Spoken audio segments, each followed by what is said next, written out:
Very good morning to you. It is 7 a.m. on Tuesday, July 8th, 2025. Welcome to ONNJ Mornings. I'm Ken Rosato, taking calls at 888-658-0234, 888-658-0234. Partly cloudy this morning, scattered showers and thunderstorms this afternoon. In fact, some could have strong, damaging winds, highs in the low 90s.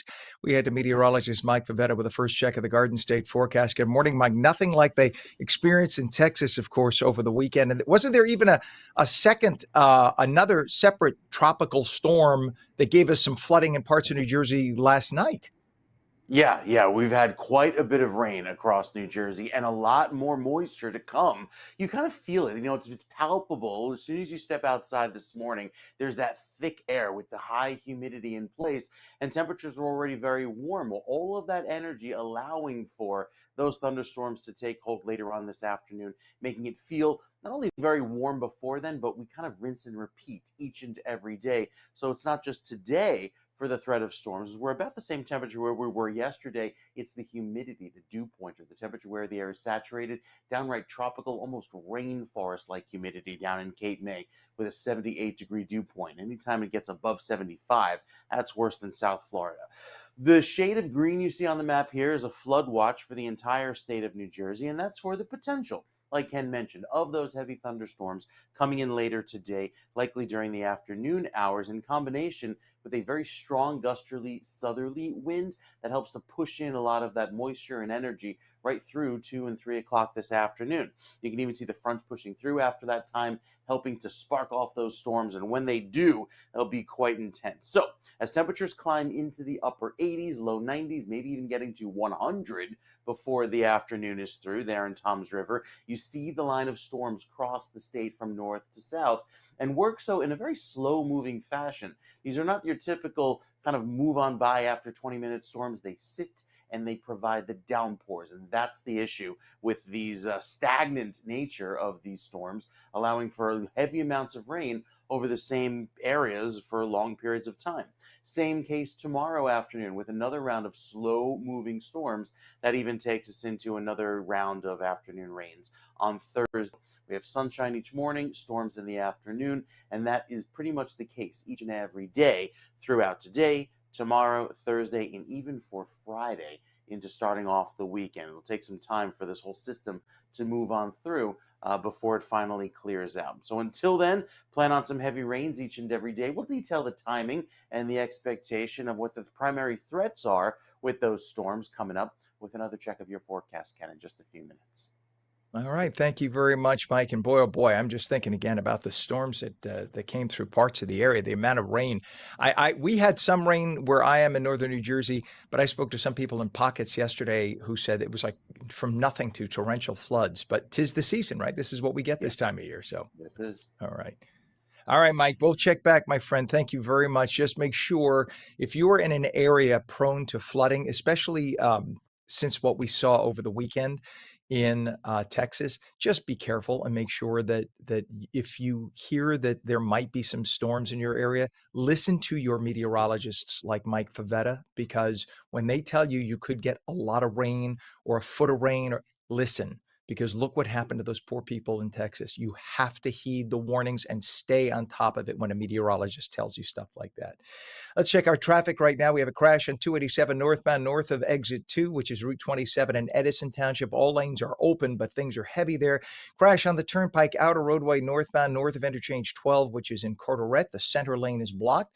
We have rolling repairs going on Route 130 in both directions from south of Hollywood Avenue in Carneys Point Township to 295 in Logan Township. All lanes are closed and being detoured. Delays right now at the Lincoln Tunnel, 20 to 25 minutes across, 20 minutes of the Holland. Take a look at the approach to the GWB. Upper and lower levels, not bad at all on the lower level, which is on the left. The upper level, a little bit slow, but we're told overall about 30 minutes into Manhattan coming on the 8095 approach to the GWB. So not so bad overall. Our time is 7:05 right now. After celebrating our country's independence, we're sharing a different kind of victory. Freedom from cancer. 83-year-old veteran pilot Mark Daniels is once again soaring through the skies after surviving lymphoma not once, but twice, thanks to cutting-edge treatment and a team of healthcare heroes at Hackensack Meridian's John Thrower Cancer Center. When Mark's cancer returned, he was ready to stop treatment, but that all changed when he met Dr. ONNJ Goy, one of the nation's leading cancer specialists, with what is called CAR T-cell therapy, a breakthrough form of personalized immunotherapy, which is apparently the future of cancer treatment. Mark is now, God bless him, cancer-free. He's back in the pilot seat at his young age. Dr. ONNJ Goy, we welcome you. And Mark is joining us on the phone. Dr. Goy is on video. So just so that people aren't confused if they hear a disembodied voice, he's not talking to us from heaven, not yet. He's still very, very much alive and on this earth, thanks to some great treatment from Dr. Goy. Welcome to the two of you. Good to have you on today. Good morning. Thank you for having us on and shedding light on the most transformative therapy in cancer over the last over 3 decades. It really is amazing. And doctor, we're going to come to you to explain how this type of immunotherapy works, because it basically, well, I'm not going to go into it. I'll let you talk. I only know the outline of it. You obviously can tell us in detail. Let's first just talk to Mark, who's on the phone. Mark, you've flown fighter jets. You've been tens of thousands of feet above the ground going at the speed of sound. You've been on all sorts of commercial aircraft as well that you've flown, but this latest chapter of your life has been a much more challenging journey. When your lymphoma reappeared, you were considering even going to hospice. What changed your mind? Well, the Dr. Gua is probably a 1 in a million individuals. Intelligent, compassionate, caring. I can't say enough about what a terrific person he is. He's the type of individual, he's obviously very successful in his chosen line of work, but he's the kind of person that when you meet them, you know he would be successful at anything he chose to do. And I had that feeling when he cured my first cancer bout.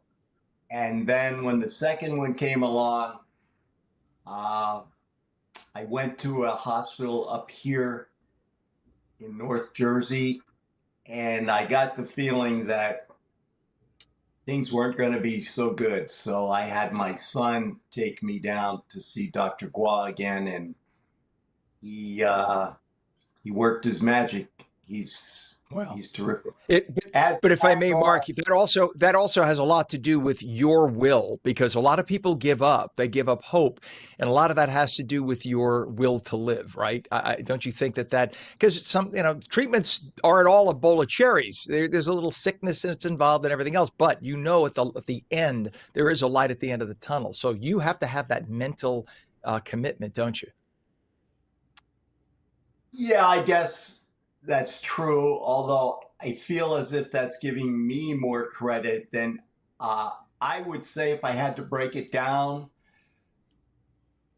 I should get 5% of the credit, and Dr. Gua and all the people down there should get 95, because you talked about a light at the end of the tunnel. That's true, but it's only part of the answer. You have to believe that the other person at the end of the tunnel is going to turn the flashlight on. Right. And you know what, based on that, now we have Dr. Gua here. And doctor, please forgive me for mispronouncing your name as Goy. It's spelled G-O-Y, but pronounced, is it French? I'm assuming. So je parle français too as well. So I'm so sorry that I mispronounced it. Let's talk about immunotherapy, and let's talk about how this CAR T immunotherapy, how this works. This basically is that it trains your own cells to go after the cancer cells and destroy them as if they were like a bacterial invader in your body. Yeah, and before I explain in a minute, I want to say that Mark is over generous, and I think this attitude and the fact that he's in very good shape and very active helps enormously for treatment in cancer. In immunotherapy, what's fascinating is that we are under an incredible era in cancer that's going to continue to accelerate and change. So we have the ability to take the cells of the immune system, to modify them in laboratory, to grow them so that they can recognize cancer cells, lymphoma cells here, and actually reinfuse to the patient. And 70-90% of the patient respond. But what's amazing in a situation where patient would have no option in a refractory aggressive lymphoma that has failed standard therapies, and you have 30 to 40% of patients who have long-term remission, and a vast number of these patients being cured. So this is the first time that in this setting we have something that can actually talk about cure without having to use a bone marrow transplant, which would have been very difficult in someone, in a younger age of Mark. And from just talking about this, I've had friends, a friend of mine had lymphoma multiple times, multiple recurrences, and something I only learned from her, and she's not with us now, unfortunately, because we didn't have immunotherapy was in its infancy when she passed. But one thing that I only learned from her is that with each successive chemotherapy treatment, doesn't it get more and more difficult because whatever surviving cancer cells stay in your body from the last time, they're more aggressive and kind of live longer, if you will. That's the way she explained it to me. Am I off by that? No, you're right, Ken. I mean, you kill the good guys, if you want to call it this way, and the other cells come back and become chemorefractory. And that's exactly the situation of Mark, that had a very aggressive disease, not doing well with standard therapy. And the traditional treatment is much higher dose of chemotherapy and a bone marrow transplant, which would not be really feasible in that setting. The beauty of CAR T cell is that not only it's a one and done treatment, but you can actually do it in someone who is 80 plus years old. And Mark is a great example of having recovered remarkably. We know well how to manage the side effects, and potentially this is a real option for a cure in those patients. That's amazing because I know that in many cases, doctor, correct me if I'm wrong, that the treatment can sometimes kill the patient, right? With aggressive chemotherapies you're talking about as it has to get escalated with each recurrence of cancer. And then you have to make the decision, is it worth attempting to kill this person, or do we just let nature take its course and maybe they'll have 5 or 6 months to spend with their family? So that's really what you are up against. But you're saying that immunotherapy like this is much less damaging to the body. Immunotherapy is transforming cancer, as you just mentioned previously, across the board, liquid tumors, solid tumors. But in aggressive lymphomas and leukemias, where the disease goes pretty fast, catching up with the bone marrow transplant, even in the younger patient, that makes it difficult. So the goal is to bring this immunotherapy, particularly CAR T cell, early on, when the cells of the immune system have not been hit by multi-layers of chemotherapy and cycles of chemotherapy, and have what's called a better immune fitness. So this And is if a I may, better response in those patients. I'm sorry to step on you, doctor. If I may, So, when we say CAR T cell, so it's the T cells which are the building blocks of cells, right? So you train them yeah. to be basically soldiers to go after the cancer. Is that how that works? Yep. You take the cells of the immune system, the lymphocyte from the blood, like you would do for blood donation. We collect the cells, select the cells, modify them in laboratory so that they can recognize the cancer cells, sort of force them, right? And then grow them and reinfuse them. The beauty of this is that this is a one and done treatment. We give this patient one therapy, and having up to 40% of the patient potentially cured, I think this is quite remarkable. I'm very grateful that we have a fantastic team. We are leader in cell therapy, grateful that HMH Vision and supporting us to push innovation forward.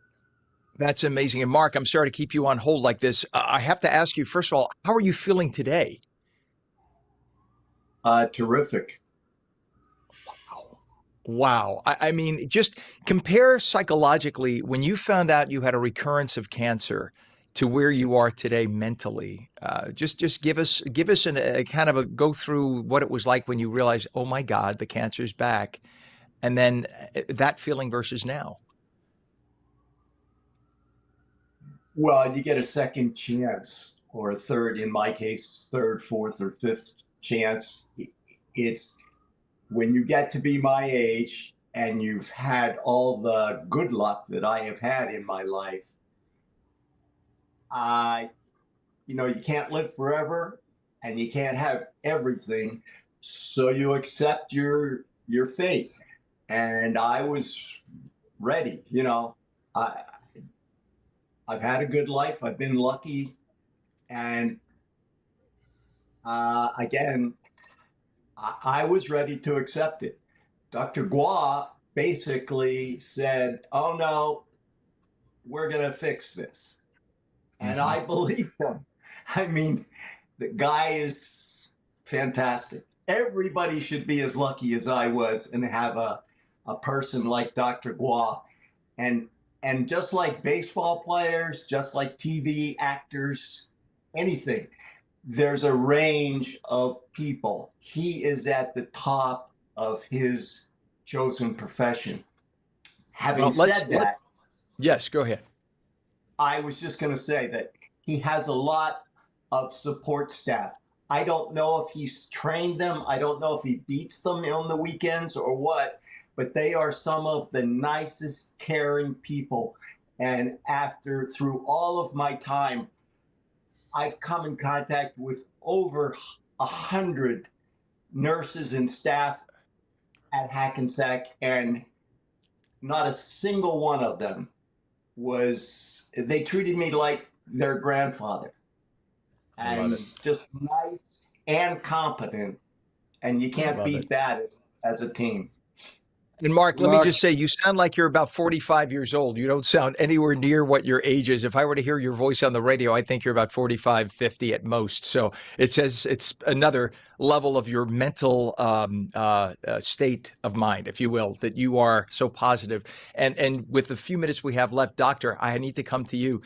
What if somebody gets a diagnosis? Not everybody everywhere in the country is so lucky to have Dr. Gua. Is this therapy now making the rounds at hospitals and universities around the country?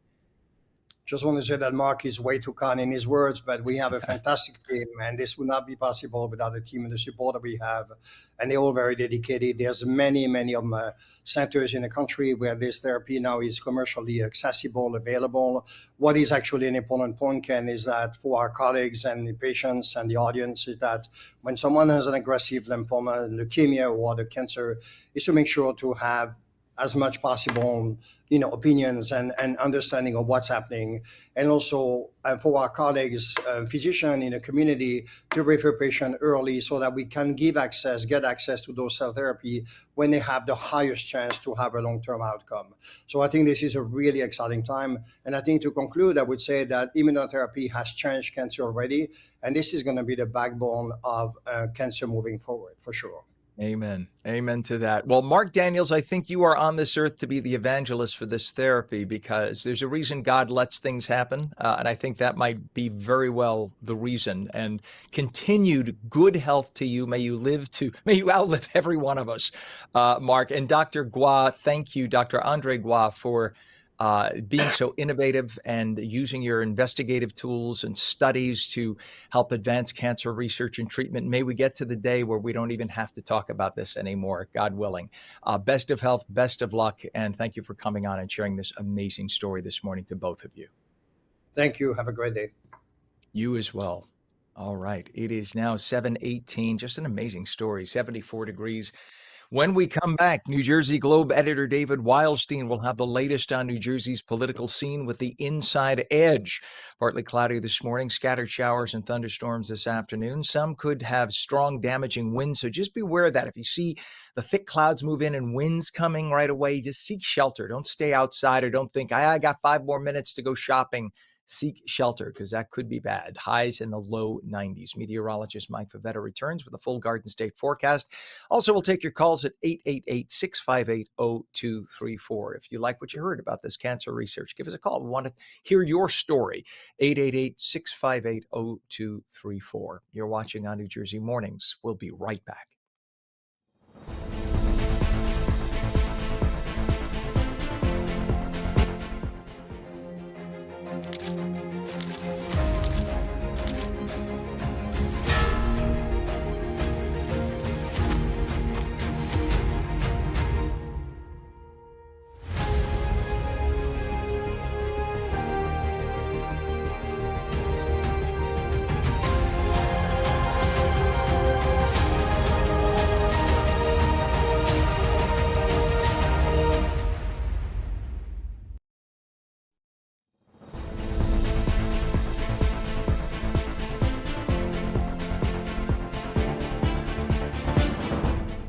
Welcome back to ONNJ Mornings for your Tuesday. I'm Ken Rosato. It's 7:20 right now, taking calls at 888-658-0234. Partly cloudy this morning, scattered showers and thunderstorms this afternoon. Some could have strong damaging winds, so beware of that. Highs in the low 90s.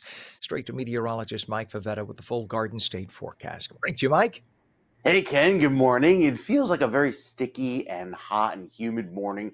You see kind of the condensation on the windows because the air conditioning is blowing. That's how warm it'll be throughout the afternoon. And with all of that heat and humidity comes the threat of severe weather in the form of some gusty thunderstorms later today. But these storms, as they move across portions of central New Jersey before temperatures reach the low 90s, they move slow at a very slow pace. And with that, they'll also contain quite a bit of water content, allowing for those heavy downpours. So flooding is certainly a possibility, not just today, but the next few days, because when you total up all that rain, especially that's forecast to fall in central and southern parts of New Jersey, could be anywhere from 2 to 4 inches between now and Thursday night. It's a lot of water. With all of these storms lined up, you see one round here coming in for the Midwest, another pretty impressive line right now, working its way through Iowa and Missouri. This is the kind of weather we're talking about over the next few days. So until those storms arrive each afternoon, UV index is a 10, which is very high on the UV scale. Plenty of sun to enjoy each late morning and early afternoon before those storms arrive, and we get a good deal of it each morning. That's how temperatures rise so quickly into the afternoon. The forecast dew points are the temperature where the air is saturated, well up into the mid 70s, 77 back over toward Flemington. Anytime it's over 75, that is downright tropical, and it feels that way at least throughout tomorrow and Thursday.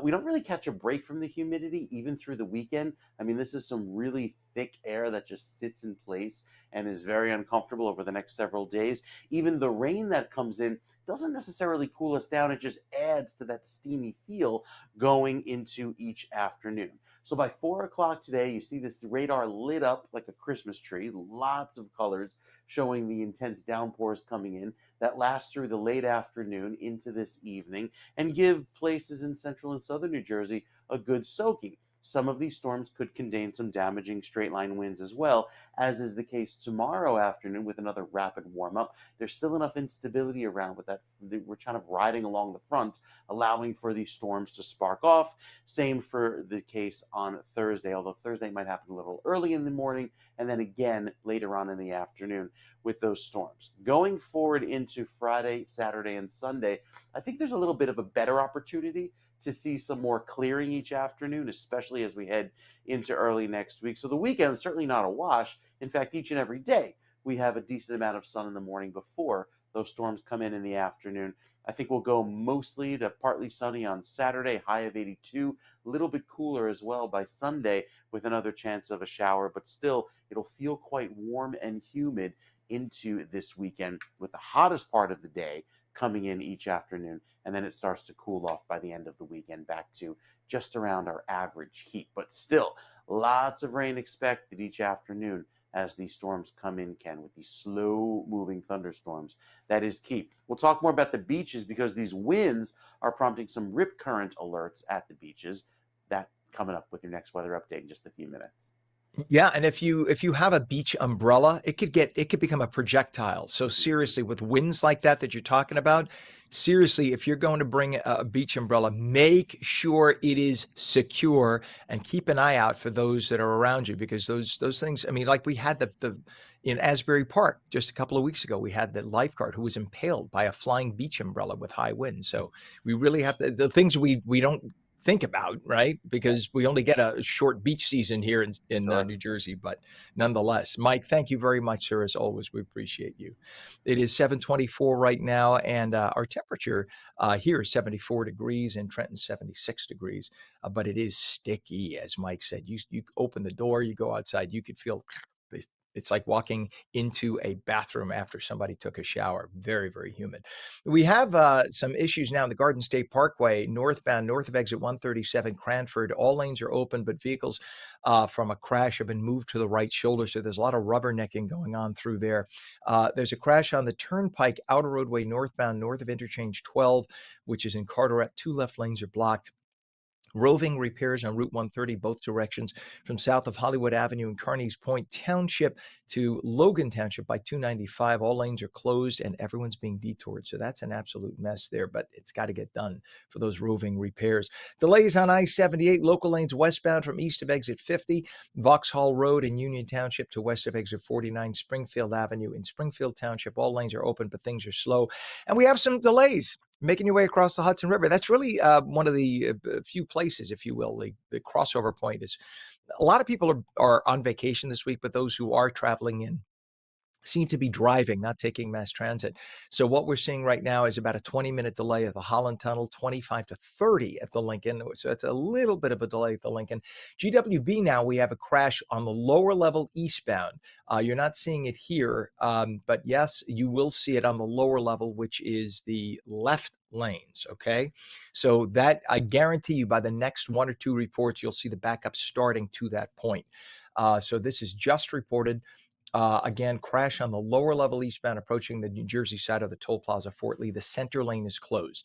So if you're heading over the 8095 approach GWB, stay in the right lane, upper level where that truck is. That's where you want to be, not in the left lanes, because in the next 10, 15 minutes, you'll see traffic building up in those left lanes. 726. It's now time for politics from Trenton Explained like nobody else can do it. Here is New Jersey Globe editor David Wildstein with the Inside Edge. Good morning, everybody. Welcome to the Inside Edge. It's Tuesday, July 8th, and now it sort of makes sense. After a election for a municipal chairman post was decided by one vote last night, it now really makes sense. 2 weeks ago, it looked like an election was being stolen. It was for a relatively minor office, Republican county committeeman in Rockaway. Brian Wittig received 6 write-in votes. He only needed 2 to win, and nobody else received any votes. So it would seem that Wittig's victory was indisputable. But the acting township clerk, a woman named Adele Wadley, didn't certify Wittig as the winner. And by the time she got called out, the deadline to certify him had passed. So the winner of the election, the sole vote getter, had not won. And Wittig needed to go to court and get a judge to certify his election. Clerk Wadley admitted to the judge that she made a mistake, but she denied tampering with the election. She denied deliberately missing the results of a seat that could have put those who hired her, those who she worked for, in harm's way. And she blamed, and get this, a logistical oversight due to time-sensitive deadlines and daily business. It was just an accident, she said. And to be clear, there's no evidence that Wadley tried to steal an election. So it took the judge, Stuart Minkowitz, just a day to order Wittig's election certified. I mean, this was sort of a no-brainer. Even in Jersey, you get the most votes, you're supposed to win the election. What I still don't understand is why Rockaway's local political boss, a miniaturized little boss at least, named John Iacofano, made things so difficult. Iacofano is also the township attorney. He told the judge that he opposed Wittig's complaint, even though his client, Wadley, had already admitted it was her fault. And to make things worse, Iacofano refused to allow his client to accept electronic service. He forced Wittig, who had no lawyer, to pay for a process server to serve him in person. I mean, what a little jerk.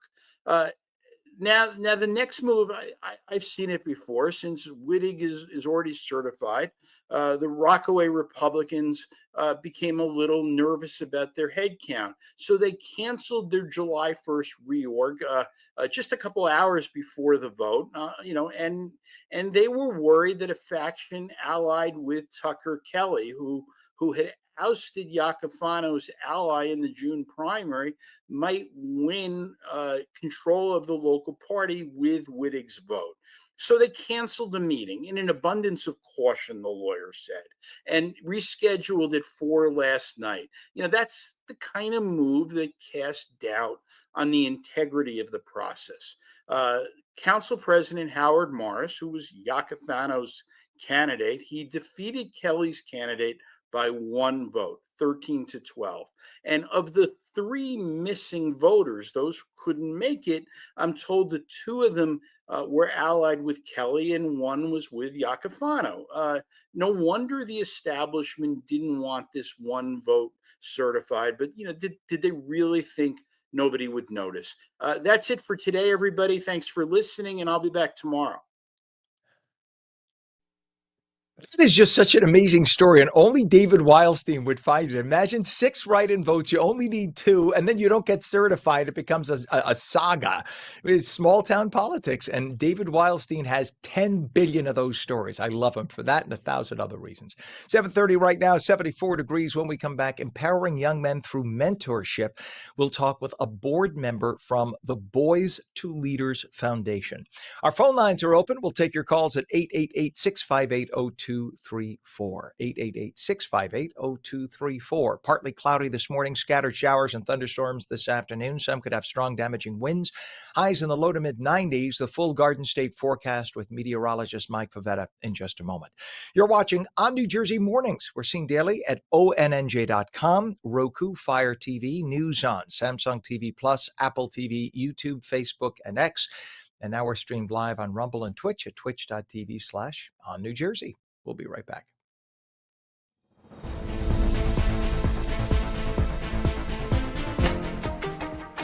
Hi, I'm Jeanette Hoffman, host of Energy Matters. Join me every night at 6 p.m. where we're discussing energy affordability, challenges, and solutions with stakeholders and elected officials. Join me weekdays at 6 p.m. on Energy Matters on ONNJ.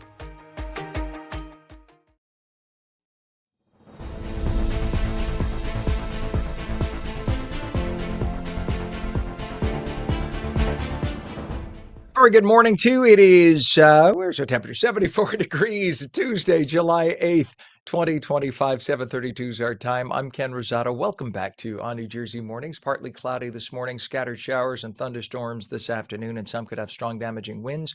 Highs in the low 90s. Meteorologist Mike Favetta with the detailed Garden State forecast. Mike, these are the weather days when you're on your toes 100%. Not that you're ever not on your toes, but when you got this incredible heat causing the potential buildup of big storms, this is when people have to look out.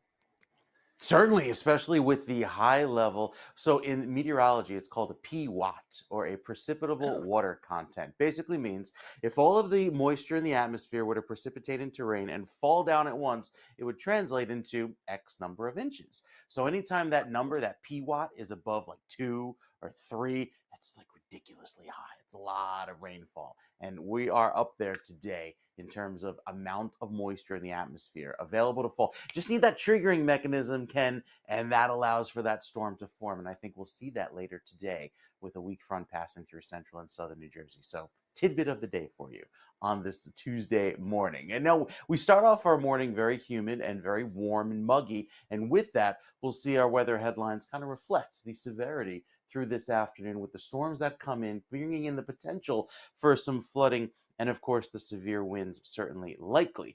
This morning, we start off with lots of sunshine. The satellite is clear across the state, bringing in lots of sunny weather to begin. And that allows us to heat up very quickly to 96 in Egg Harbor City, even down toward the shore points, 92 along the beaches. That is rare to have in the 90s at the beaches, pretty much matching the temperature just a few miles inland west of the Parkway.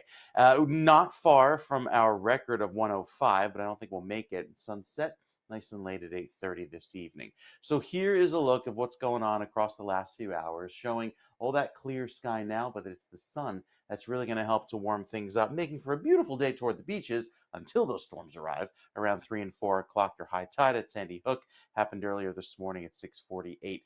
So we'll enjoy the clearing through the end of the day with hot and humid weather at the beaches, plenty of warm weather, but again, the threat of the storms. And then here's the high risk of rip currents from, say, right there at the Monmouth Ocean border south for the very strong winds, allowing for the high risk of rip currents. You have that little area in yellow, kind of protected by the wind going up to Sandy Hook, and then all of the New York beaches showing the high risk of rip currents as well. And the reason for that are those strong gusty winds coming in from the south.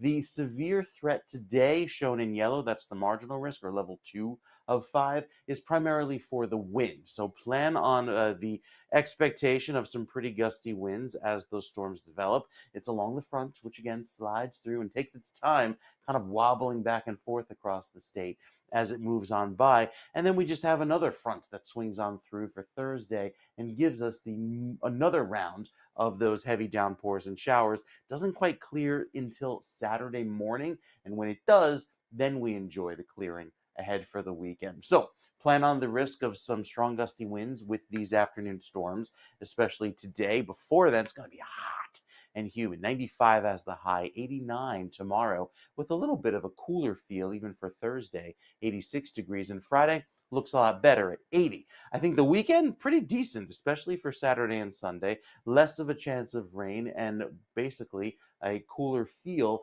as we knock off a few degrees after today. So I think the warmest day this week going forward will be today. And then we start to cool things down into the weekend at the shore as well. Thursday, another opportunity for some rain. Again, best chance for rain all day, I think, is Thursday. But Friday clears out nicely. Saturday could see some of those lingering clouds down the shore. And then Sunday climbs to a high of 83. So overall, Ken, looking pretty stormy with the high humidity. And it's, like you said, a one to keep an eye to the sky, stay in tune to the weather, because these storms can come up pretty seemingly out of, well, thin air, if you will, out of nowhere, and kind of work over the same location over and over again, giving those folks under it quite a bit of wet weather. Yeah, it's amazing. I know just from having lived in South Florida, Mike, we used to see, depending on the time of the year and the temperature of the ocean, you could count on getting thunderstorms at certain times of the day. If you look at the coastline, if it was toward like this time of the summer, you'll get the storms right at the coast because you get the cold ocean air meeting the hot air. I mean, I'm only learning from you, and the two would clash, and boom, you get your afternoon storm. Other times of the year, it doesn't happen until you get about 10 miles inland because I guess it takes longer for the cold air to make its way in. It's that the temperature variation isn't as great, but it's just fascinating. It's there is a science, obviously, as you prove to us every single day to it. It's not just it's I'm sure God has a hand in it, but it's not just God's hand in the weather. God set it in motion, and the rest of it kind of works on scientific principles. But I just love it like you. I learn every day from you, Mike. I appreciate you giving us a little insight every day. All Happy to right, my do it. friend. Yes, awesome to have you do it. It is 7:37. We'll check back with Mike in just a little bit. It is 74 degrees right now where we are, 76 in Trenton. And in terms of traffic, what we have right now is a crash on the Garden State northbound, north of exit 137, Cranford Township. All lanes open. Vehicles move to the right shoulder. Crash on the Turnpike Outer Roadway northbound, north of interchange 12, which is in Carteret. Two left lanes are blocked. And we have roving repairs on Route 130, both directions from south of Hollywood Avenue at Carneys Point Township. And that goes to 295 in Logan Township. All lanes closed and detoured. Take a look at the approach now to the GWB. What did we, Pam? What did we say 7 minutes ago? Hmm? hmm hmm So we announced in the last traffic report when we saw both sides, that's the 8095 approach, lower level on the left, upper level on the right. The last time we had this on the air, which was 10 minutes ago, we saw both sides flowing in beautifully. Then we got a last second report of a crash in the middle lane by the toll plaza on the lower level. And I said, you watch, the next time we do our next report, that lower level approach on the left is going to be bumper to bumper. Take a look, your own eyes being proven there. All right. So if you're headed to the GWB 8095 approach heading eastbound, just avoid the lower level as you see on the left. Go to the upper level on the right. You can see you'll fly right across in the upper level, but there's that crash that has to be dealt with. It'll only take probably about 15 to 20 minutes, and I'm sure it'll clear up. But for now, just save yourself that delay by taking the upper level.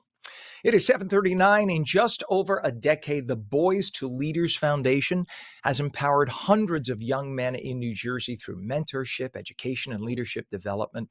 Now the organization is preparing to celebrate its impact at the annual fundraiser and scholarship reception. It's happening Wednesday, July 16th at the High Lawn in West Orange. Beautiful venue with a great view of Manhattan. Joining us is Dr. Emmanuel Mercedes, board member of Boys to Leaders, to share more about the event, the incredible honorees, and how the foundation is shaping a stronger future for youth across the Garden State. Good morning to you. Good to have you on. Thank you so much for having me today. You bet. Well, tell us first off what the Boys to Leaders Foundation is all about for those who've never heard of it.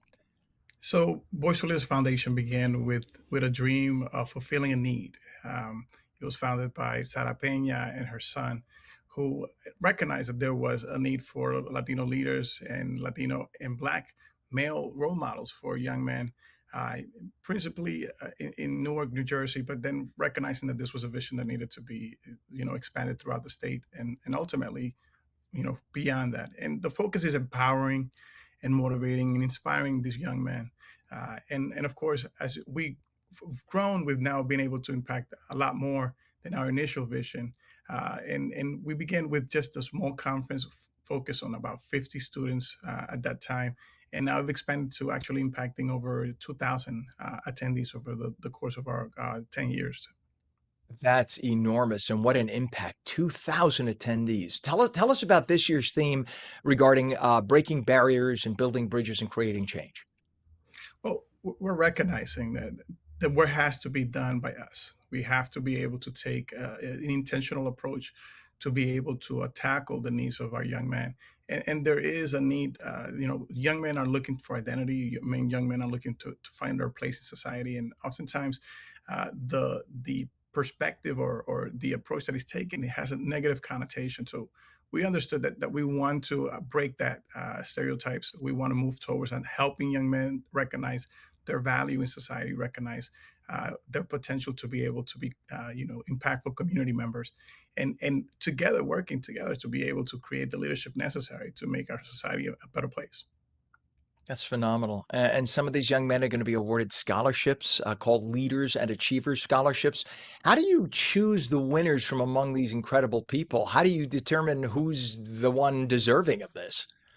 Well, we have a committee that looks over our application process, and they focus obviously on some levels of academic attainment, but we also look at what is their community involvement. We want young men to already start recognizing their need to give back to the community as they're moving forward in their own personal journey. And obviously, there's a lot of education that we provide around this, the importance of doing this. As a matter of fact, one of our components, which is focused on Leadership Academy, addresses the need to be servant leaders. And so, by giving them the right information, by giving them the right knowledge, and also mentoring and providing role modeling, we are able to encourage them to be able to actually give back. And then these individuals are recognized for their efforts. And this year we have 9 different donors that have taken on to provide these scholarships, and we're very happy to be giving out this money for the students. Every single dollar makes a difference in their lives. That's amazing. And you're also honoring 3 community leaders. Tell us about the community leaders you're honoring. Well, we look at the community leaders as people who have made a significant impact in our organization, but also in the community. And we want to be able to look at these individuals and say, thank you for the work you're doing, and also to our young men to look at them as the role models that we would like them to aspire to be. So, for example, one of our recipients this year is the interim president of the New Jersey City University, Mr. Andres Acebo, who has been the first and probably youngest, or if I'm not mistaken, president of a university of Latino background and heritage, right? And so we want our young men to look at Mr. Acebo and recognize that they could also potentially achieve these goals as well. That's phenomenal. That and what definitely worthy of being honored. As a board member and role model yourself, how have you seen this program change lives, both for the students and for the community? Because as you said, it's been around a few years now, but you've impacted so many people. So tell us about how you've seen this dramatically change lives. So there are 2 parts to this. For the community members, one of the things that attracted me to doing this work is I often find myself wanting to give back and wanting to have an avenue to do so, and specifically do this for boys because I'm a father of 3 young boys myself, and this was something that I kind of envisioned. How do I show them the work that I want to do, and how do I role model for them the work that I want to do, but also provide this, give other people the opportunities that were given to me. And so the organization serves as an avenue and a venue for community members who want to give back. And so it really has changed and impacted significantly a lot of people who otherwise would have no idea how to actually do this. They work through our organization and they're able to contribute either through foundational scholarships, or they're able to provide mentorship opportunities, or internship or externship opportunities, depending on the circumstances. And for the students themselves, it's really impressive the amount of deep conversation and the change that they are able to recognize in themselves. For example, in one of our components, we would have a group of students who will get together with a mentor and talk about some of the challenges that they may have and face throughout their lives, let's say related to mental health. And in these conversations, they were able to recognize that some of the challenges that they were going through were things that other people have also gone through, and that they can actually survive whatever they may be facing, that they were not having to be defined by their obstacles or their barriers. And these individuals literally leave with a sense of hope and desire to then move forward with their lives. Amazing. And for anyone who'd like to support this, how can they get involved or attend the July 16th event? Do you have a website with more information for folks? Yeah. You can certainly find us at voice2leadersfoundation.org. You can Google us and you'll find the information there. We'll have our links there for both the fundraiser that will be happening on July 16th. And we also have our annual conference event that will be taking this year, also placing at NJCU on October 25th. You are able to contribute. But we're looking always for people who want to become hands-on involved in these programs. But also, if you want to contribute financially, we're also looking always for sponsors and people who would like to support the scholarship initiatives. Phenomenal. The Boys to Leaders annual fundraiser and scholarship reception takes place Wednesday, July 16th, 6 p.m. to 9 p.m. at the beautiful the High Lawn in West Orange. Boys to Leaders board member, Dr. Emmanuel Mercedes. Puedo hablar español también. Thank you so much for joining us. Sí, muchísimas gracias a usted. Thank you for being here this morning. Come back anytime. What you do is so important to the community, and we appreciate you sharing it with us. Thank you again. All the best. Thank you. You bet, doctor. It is 7:47 now, and we have 74 degrees.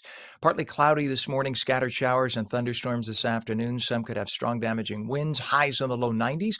Meteorologist Mike Favetta returns with your full Garden State forecast, and we'll take your calls at 888-658-0234, 888-658-0234. You're watching On New Jersey Mornings. Don't go away.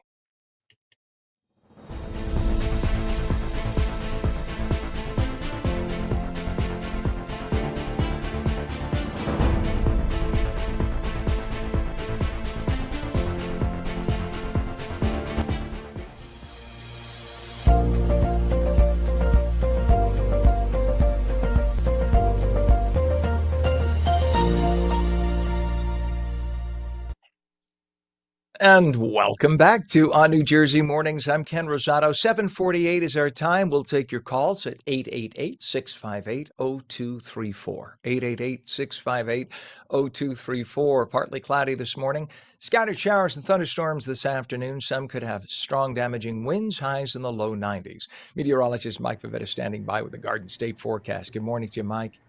Good morning, Ken. Just when we thought we were done with all of that ridiculous heat and humidity, got a nice break over the 4th, but now it's back, and the heat and humidity continues today. Tried to do some yard work yesterday, gave up after a few minutes, just soaking wet from all of the ridiculous high level of humidity that lasts even for today. The difference is today we get another round of thunderstorms that comes through and works its way through central and southern New Jersey. Yesterday, only portions of northern New Jersey tapped into that moisture, but I think we could head even down toward Hudson County later on by Jersey City, get some of those storms later today. Air quality okay at the moment, but forecast to turn quite unhealthy again down the shore, especially where that number is above 100, down toward Cape May, even toward Atlantic City, and the beaches, not the best. And the overall air quality for the state right at about 100, showing that, yes, it will have the poor air quality until we finally clear out the air and bring in some refreshing breezes, which probably won't be until this weekend. Through the middle of July, temperatures will be slightly above average here in the Northeast, including New Jersey, and we also have a slightly higher than average chance or above average chance of seeing some rainfall. So it's rain that, hey, we could use, especially since it's been such a dry last few months. We're not in a drought anymore, but given how hot and humid it's been, with the rain is certainly welcome, just not all at once. We like it spread out over a couple of days, and that seems to be the case here even throughout tomorrow and Thursday, with the best chance of seeing a rainy day overall, with storms on and off throughout the day, is on Thursday. High climbs to 86. Last of the showers depart by Friday, just in time to clear out for the weekend. I think the weekend looks dry Saturday and Sunday, maybe a late day chance of a shower on Sunday, but Monday even looks pretty decent as well. And after the big heat is over, our heat advisory ends later on this evening. Once that front pushes through, we'll drop to only the upper 80s tomorrow at the beaches, but really see some more relief as we head through the rest of the week, Thursday and Friday, slowly cooling down, and we get rid of some of the humidity as well for the upcoming weekend, Saturday and Sunday. Not to say it's going to be dry and comfortable, but not as oppressively humid going into this weekend. So another pretty decent beach weekend ahead after we had so much sun over the holiday weekend. It was beautiful, it was dry, it was great.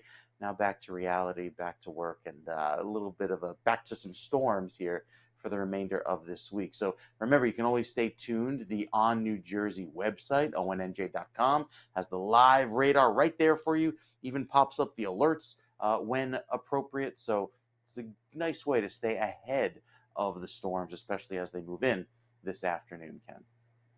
All right, very good, sir. Appreciate that. It is now 7:51, and yeah, we have 74 degrees, and boy, oh boy, can you feel the humidity? It's in the, according to this, and maybe my reading is off, but it says it's 81% humidity in my part of the woods of northern New Jersey. That is sticky, and you could really feel it when you open the door.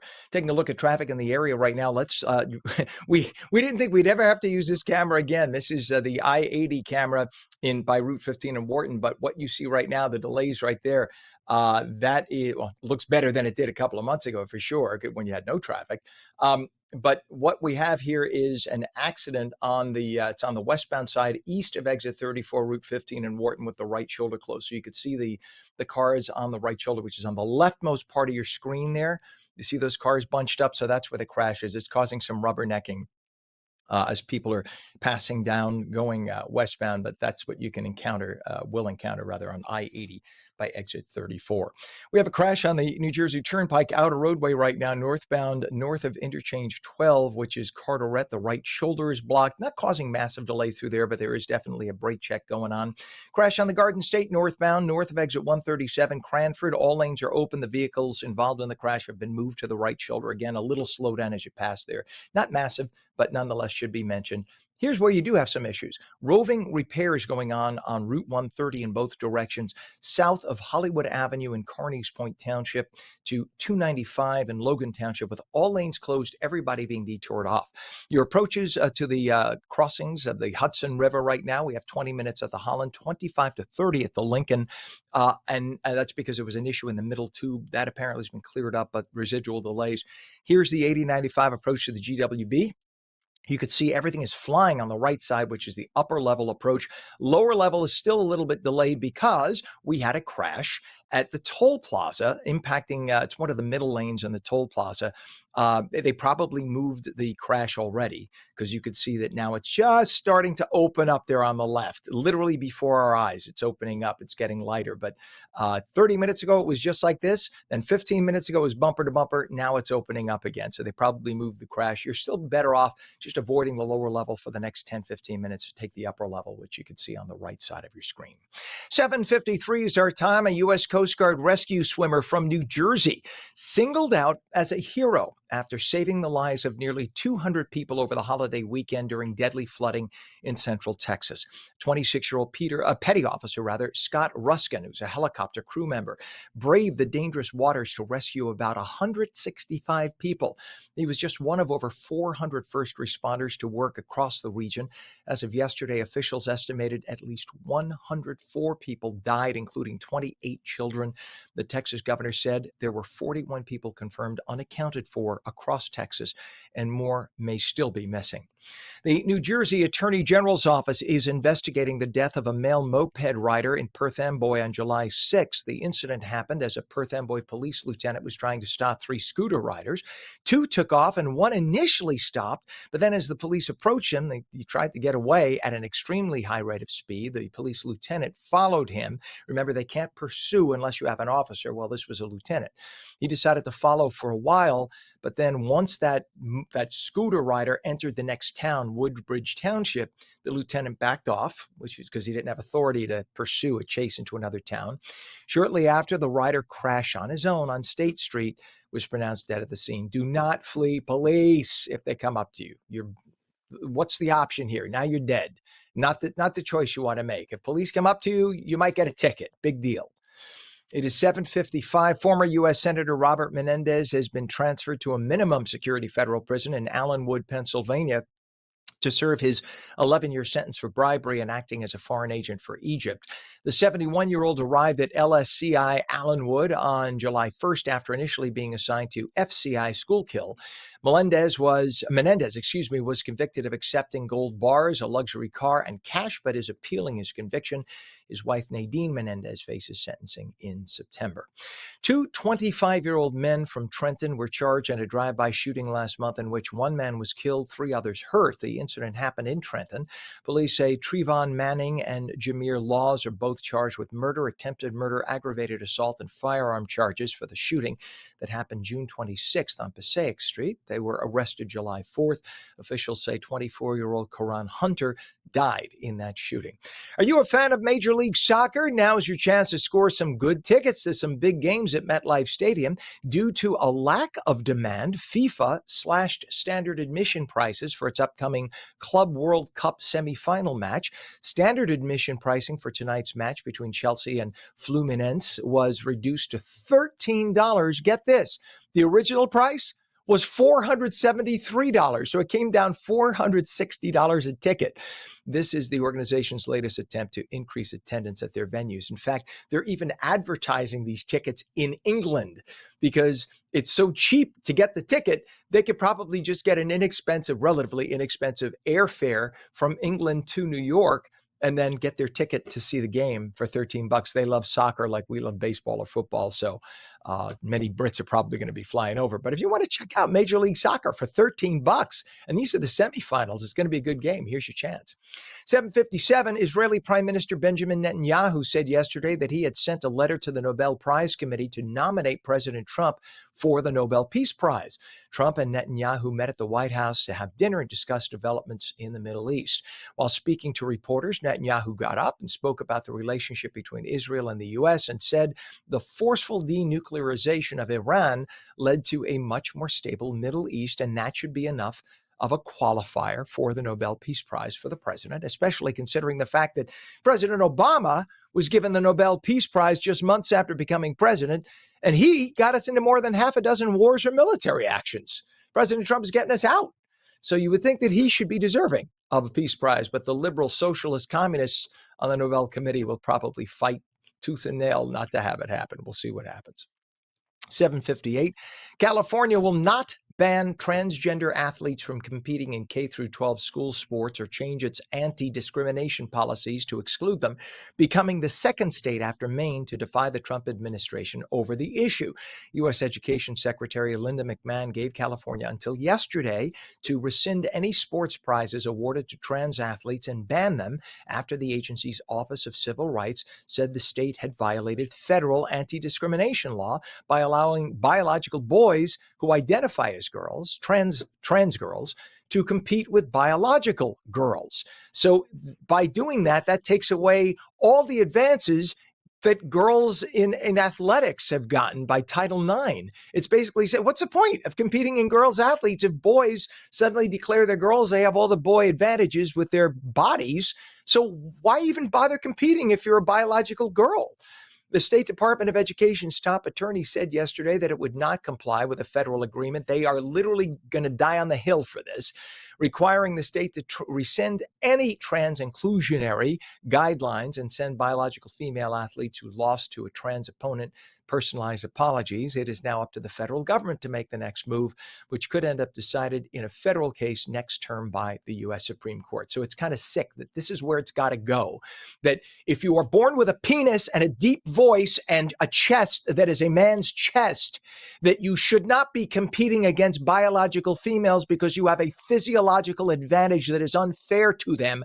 How this is not getting through in the brains of people in California and Maine, it's the extremes, I guess, is just beyond me. It is just beyond me.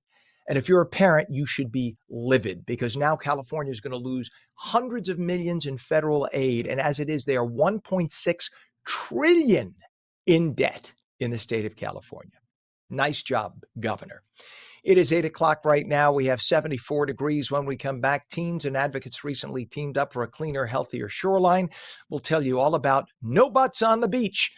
Plus, we'll take your calls at 888-658-0234. Partly cloudy this morning, scattered showers and thunderstorms this afternoon. Some could have strong damaging winds.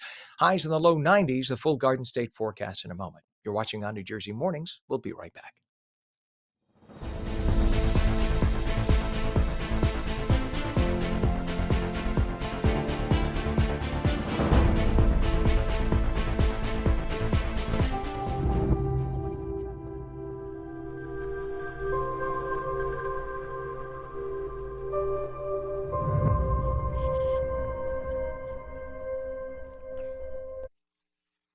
Good morning. It's 8 a.m. Tuesday, July 8th, 2025. Welcome back to On New Jersey Mornings. I'm Ken Rosato taking calls at 888-658-0234. Partly cloudy this morning, scattered showers and thunderstorms this afternoon. Some could have strong damaging winds, highs in the low 90s. Meteorologist Mike Favetta can explain. He has the full Garden State forecast. Good morning, Mike. Good morning, Ken. We have a heat advisory again for New Jersey. So here we are in the middle of summer, starting to endure another round of high heat and humidity. It's for all of New Jersey, with the exception of Warren County, right there up in Sussex County. The beach is also a little bit cooler with that southerly breeze. That goes until 8 o'clock tonight, but I think we'll see that number drop, the heat index that is, well before then, as those front slides through, cooling us off before then, as soon as 3 or 4 o'clock in some locations. Temperatures now warm, but it's the humidity, the heat index, that is already well above average. We're running a few degrees warmer than this time yesterday. The humidity, ridiculous down towards southern New Jersey. Anytime that number, the dew point, is above 75, and it's at 78 down the shore, feels very tropical. The flood watch that's up for all of New Jersey is in effect through midnight tonight for the expectation of some downpours that could bring some isolated flooding spots as those storms move on by, because it'll be a slow-moving system that provides heavy downpours over the same area over and over again, which allows for, I think, that flooding potential to go up, especially through this evening. As that front pushes in, the winds relax. They'll be gusty throughout most of the day, especially toward the beaches, which is also why there's a high risk of rip currents today and likely tomorrow due to that wind direction. And then by Thursday, we finally see the breezes calm down, and later in the day as our next front pushes in and brings down the humidity, also brings down the temperature quite a bit as well. Could get up to 100 today in Toms River. That is with all of the late morning and early afternoon sun, the high humidity helping to spark off those storms. But it's the front that does the job and allows for those storms to form, as they do, bringing in the gusty winds, the thunder, the lightning. But it's the winds above 58 miles per hour that makes the storm severe. And that's certainly likely today with those strong gusty winds through this evening that push on through. Then as we head into tomorrow afternoon, do it all over again with another threat of heavy gusty winds, the downpours, and temperatures well into the 90s. And then I think Thursday is a day where we have kind of general showers on and off through the morning and afternoon, and temperatures won't be as warm as a result due to the extra rain and cloud cover. And then I think by Thursday into Friday, we start to clear things out, so it looks better by then, but temperatures starting to cool off just a little bit and see the humidity slide back in the appropriate direction as we head into the weekend. We'll detail that weekend forecast. After all, it's never too early to talk about the weekend, especially coming off of a holiday weekend, Ken. We'll give you those details coming up in just a few minutes. we live for the weekend, right? I mean, We do. everything else is just nonsense in between. So the weekend Yep. is what we survive for. All right, Mike, we appreciate that. Thank you very much. 8:04 is our time. Our temperature 74 degrees, 81% humidity. So as Mike was saying, it's dank. You could really feel the thickness in the air. It's heavy when you walk outside. Just be aware of that. Taking a look at some traffic right now, we still have this is the 80 I-80 issue. You see that? That is the shoulder of westbound I-80 at exit 34, Route 15 in Wharton. This is the same area that had all those sinkholes. You could see it. Thank you for widening the camera, guys. It is, you could see that there's some rubbernecking on the eastbound side. Of course, they're also driving into the sun, so that's getting in their eyes. The westbound side had a little brake checking before. It's now much better than it was as they clear up that crash, but you could still see, again, that crash on the right shoulder on the westbound side of I-80 in Wharton, New Jersey. We have a crash also on the New Jersey Turnpike Outer Roadway northbound north of Interchange 12. Carteret area. That is the right shoulder that is blocked there. Roving repairs on Route 130, both directions from south of Hollywood Avenue in Kearney's Point Township to 295 in Logan Township. All lanes closed and being detoured. Delays of the Holland Tunnel now, the South Tunnel eastbound. All lanes are being impacted, and the travel time to the New York side is about 20 minutes, making your way from the Holland about 25 to 30 in the Lincoln. And this is the 8095 approach to the GWB. Now it is back to normal. We had an earlier crash at the toll plaza for the lower level, which is on the left side. The right side there is the upper level. If you want to go into Manhattan, man, oh man, that's the way to go right now, the GWB. Still better off to take the upper level, the right side there, by the numbers 0234. That's the upper level approach. Because of that, there might be residual delays as you get close to the toll plaza, but otherwise everything's really looking pretty good, making your way across on the GWB. 8:05, 8:06 actually now is our time.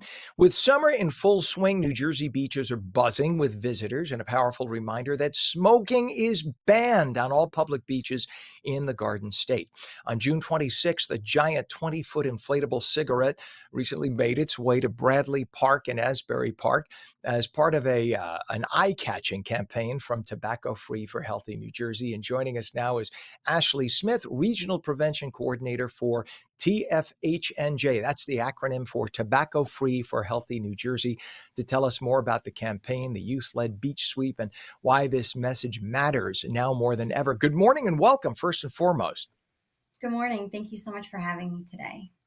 You know what's funny? You think this is 2025, that there would be no smoking anywhere on beaches? I live between New Jersey and South Florida. I was recently in Hollywood, Florida on the beach, and I was smelling cigarette smoke. And I went up to the lifeguard and I said, I thought it was illegal to smoke.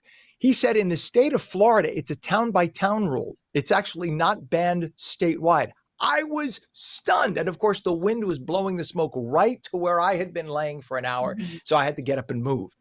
I'm just shocked that this is not a federal thing. This is a state law, not a federal law, huh? Correct. Yes. And New Jersey has really strong laws and policies in place. So we're really proud about the work that we're doing.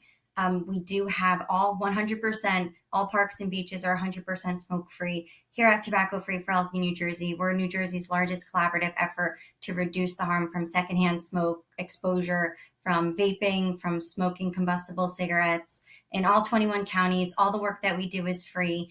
New Jersey, again, we have some really strong policies in place, having all of our parks and beaches, but we wanted to kind of have a fun awareness campaign, remind people. A lot of people aren't really educated on this. Like you were saying, you're thinking it's a federal law. Some states don't have it. New Jersey, we're one of the first states to enact a lot of our policies. So for us to be able to have fun, bring awareness, have a giant 20-foot cigarette picture blowing in the wind, trying to bring it to Bradley Park on the back of a flatbed truck was really fun and enjoyable. So it was just an opportunity to bring awareness, to have fun. We had youth advocates from our Incorruptible Us Youth Tobacco Action Group that were there.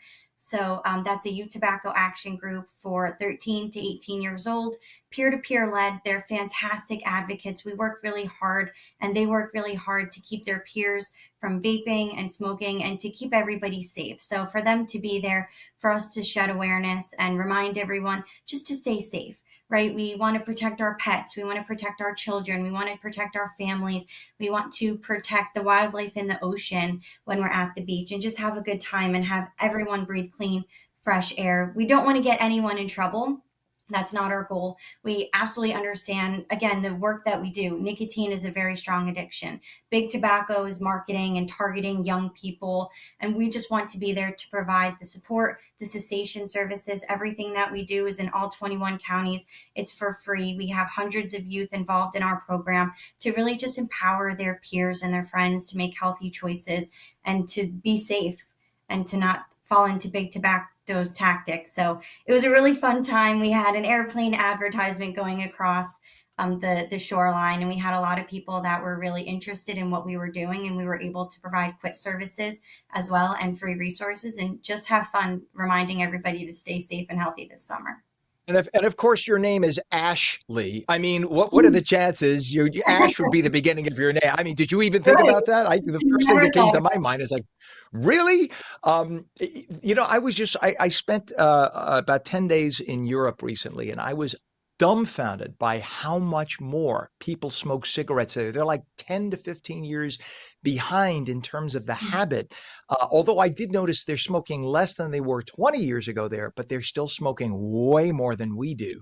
We went Mhm. through the phase where right before the pandemic, everything switched from cigarettes, not everything, but a majority switched from cigarettes to vaping. And then you saw every kid vaping. Now I'm noticing vaping is significantly down too. You just don't see teens doing as much of it as they used to. But there's nothing more disgusting than stepping on a beach and seeing 10, like it's a giant ashtray, 10,000 cigarette butts and broken vape containers.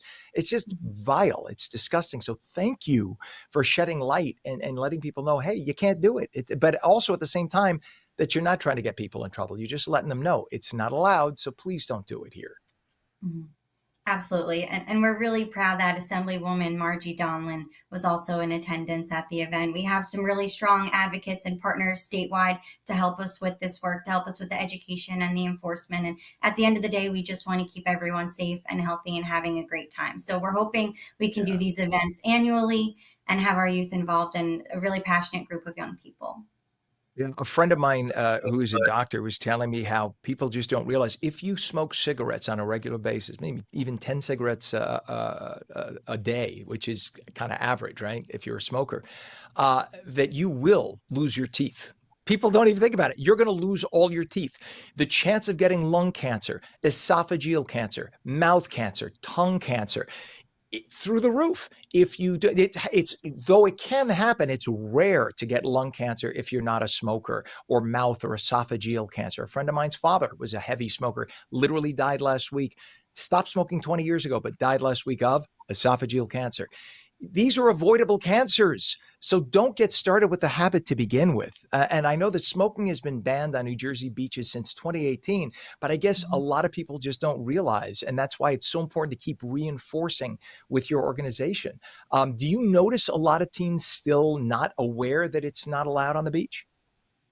We do notice that people aren't aware, so that's why we try to provide the free resources and the free services. We have signage, we have flags that we try to provide municipalities across the state, so that it's very clear: no smoking, no vaping, no cannabis, any of those things. So we're just here to provide the awareness and education, and the youth, the 600 plus youth that are involved in our program, go out and educate their friends and educate their peers and provide the information so that more people are aware about this law. I was just going to ask you that. How important is it that you have young people taking part in this effort? It's important that anyone take part, but young people specifically.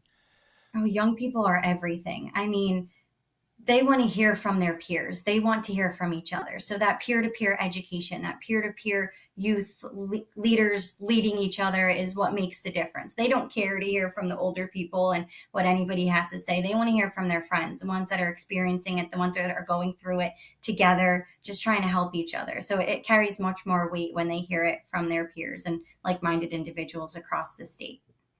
And Tobacco Free for Healthy New Jersey works across all 21 counties in the state of New Jersey, as you mentioned. So, how did this event tie into the larger mission of tobacco prevention in New Jersey? And is this catching on? Is this around the country? Do they have similar organizations too in other states?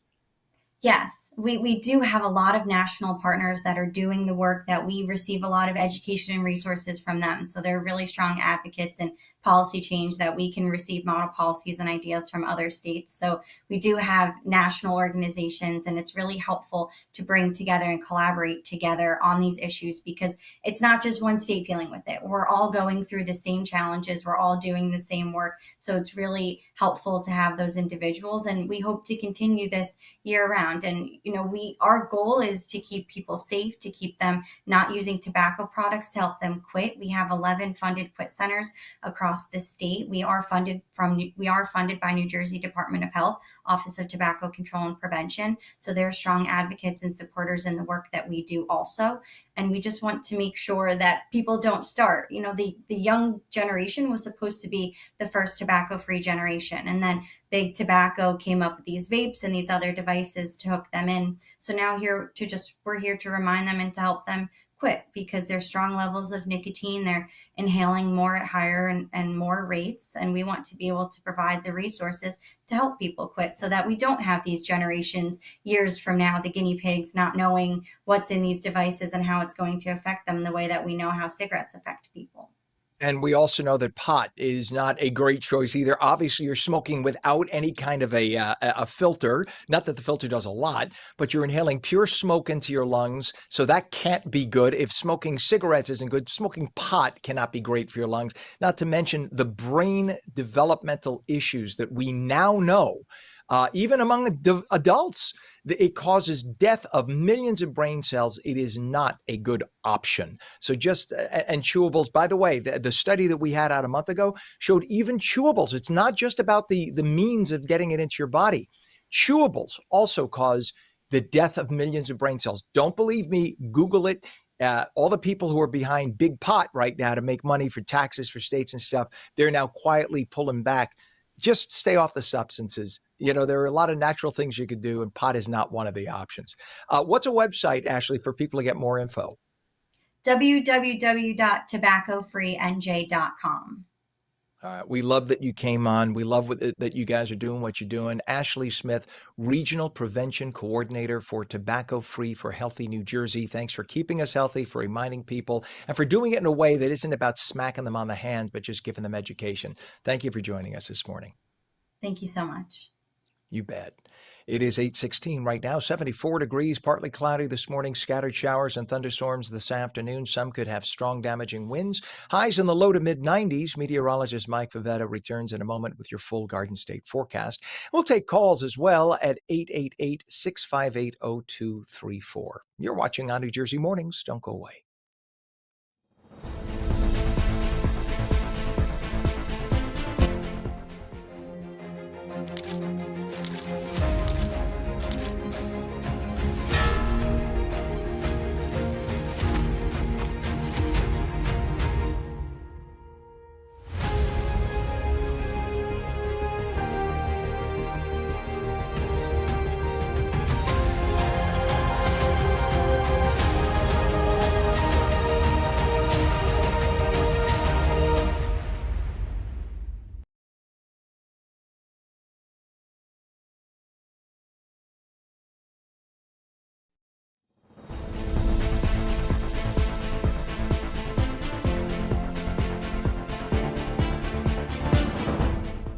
Welcome back to ONNJ Jersey Mornings. I'm Ken Rosato, 8:15 on your Tuesday, taking calls at 888-658-0234. 888-658-0234. Partly cloudy this morning, scattered showers and thunderstorms this afternoon.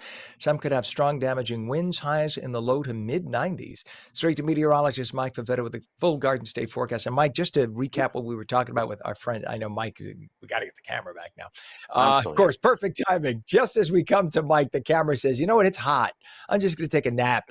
Oh, you mean I'm needed right now? Thank you, Mr. Camera.